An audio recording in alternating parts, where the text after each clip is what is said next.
फिर से नमस्कार। नमस्कार। आप सबों का स्वागत है हमारे YouTube चैनल धनंजय श्री कैलाश पर। हल्दी घाटी का भाग नंबर 2 लेके आपके सामने प्रेजेंट हुए हैं। हल्दी घाटी के पहले एपिसोड में आपने सुना कि अकबर अपना प्रकोप लगभग भारत के 90% हिस्सों पर जमा चुका था, लेकिन मेवाड़ को जीते बिना उस मुगल को आगे की विजय यात्रा असंभव सी लग रही थी। मेवाड़ के शेर महाराणा प्रताप अकबर से किसी भी कीमत पर संधि के लिए तैयार नहीं थे। तब अकबर सबसे हार कर अपना कुटिल बुद्धि चलाकर महाराणा प्रताप के खिलाफ एक चाल चली। अपने सेनापति और सोलापुर पर विजय पताका फहरा चुके मानसिंह को मेवाड़ भेजा कि वो राणा को समझाएं। अगर राणा मान गए अकबर का मंसूबा पूरा, और अगर नहीं माने तो दो राजपूत टकरा जाएंगे और राजपूताना दो हिस्से में बंटकर कमजोर हो जाएगा। दोनों ही परिस्थितियों में फायदा उस मुगल राजा अकबर का था। मान सिंह ने अपने आने का संदेश उदयपुर में भिजवा दिया। मान सिंह के आने का संदेश उदयपुर आया। राणा ने भी अमर सिंह को अपने पास बुलाया। अमर सिंह महाराणा प्रताप के पुत्र थे। उन्होंने उन्हें बुलाकर कहा, भले ही मान सिंह शत्रु के खेमे में है तो क्या हुआ, है तो राजपूत, जाओ और पूरे मान सम्मान से उनका सत्कार करो। कहा, पुत्र मिलने आता है मान सिंह अभिमानी, छल है तो भी मान करो, लेकर लोटा भर पानी। किसी भी बात की कमी न हो, रह जाए आन हमारी, पुत्र मान के स्वागत की तुम ऐसी करो तैयारी। मेवाड़ में मान सिंह के आने की तैयारी शुरू हो गई। मान लिया आदेश, स्वर्ण से सज गए दरवाजे, मान के लिए मधुर बाजे, मधुर रव से बाजे। जगह जगह पर सजे गए फाटक सुंदर सोने के, बंधनवारों से हंसते थे कोने कोने के। जगमग जगमग ज्योति उठी, जल व्याकुल दरबारी जन, नव गुलाब वासित पानी से किया गया था पतसीजन। शीतल जल पुलित कंचन के कलसे थे द्वारों पर, चमचम पानी चमक रहा था तीखी तलवारों पर। किया अमर ने धूमधाम से मान सिंह का स्वागत, मधुर मधुर सुरभित गजरों के बोझे थे वह था नत।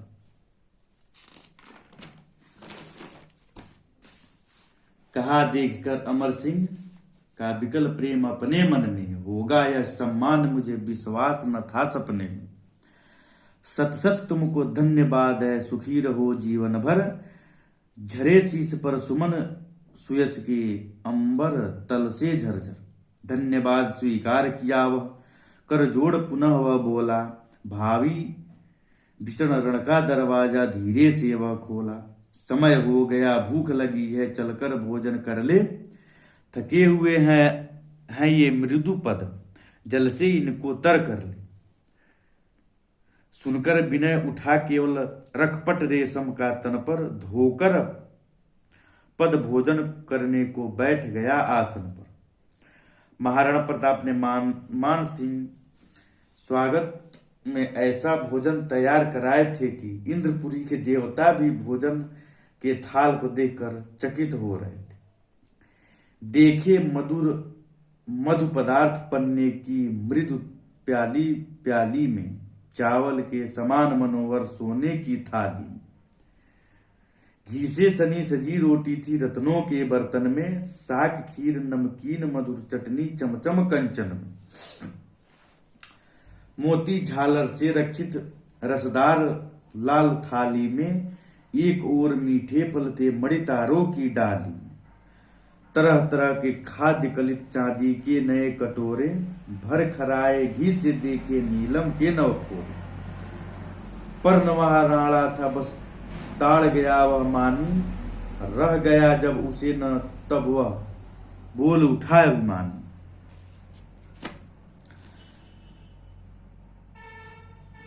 अमर सिंह भोजन का तो सम्मान सम्मुख है, पर प्रताप का पता नहीं, एक यही अब दुख है। मान सिंह महाराणा प्रताप से मिलने आया था और वह भोजन में उपस्थित नहीं थे। महाराणा प्रताप की अनुपस्थिति को अपना अपमान समझकर मान सिंह गुस्से में लाल हो गया। देन क्या हुआ सुनिए। मान करो पर मान सिंह का मान अधूरा होगा, बिना महाराणा के आतिथ्य न पूरा होगा। तब तक भोजन वह न करेंगे एक साथ आसन पर, तब तक कभी न हो सकता है मान सिंह का आदर। अमर सिंह इसलिए उठो तुम जाओ मिलो पिता से, मेरा यह संदेश कहो मेवाड़ गगन सविता से। बिना आपके वह न ठहर सकेंगे क्षण भी, छू सकते नहीं हाथ से चावल का लघु कण भी। अहो विपत्ति में देश पड़ेगा इसी भयानक तिथि से, गया लौटकर अमर सिंह फिर आया कहा अतिथि से। मैं सेवा के लिए आपकी तन मन धन से आकुल, प्रभु करे भोजन वह है सिर की पीड़ा से व्याकुल। पथ प्रताप का देख रहा था प्रेम न था रोटी में, सुनते ही वह कांप गया लग गई आग चोटी में। घोर अवज्ञा से ज्वाला सी लगी दहकने त्रिकुटी, अधिक क्रोध से वक्र हो गई मान सिंह की भ्रिकुटी। चावल कण दो एक बांध कर गरज उठा बादल सा, मानो भीषण क्रोध वहीं से गया अचानक जलसा।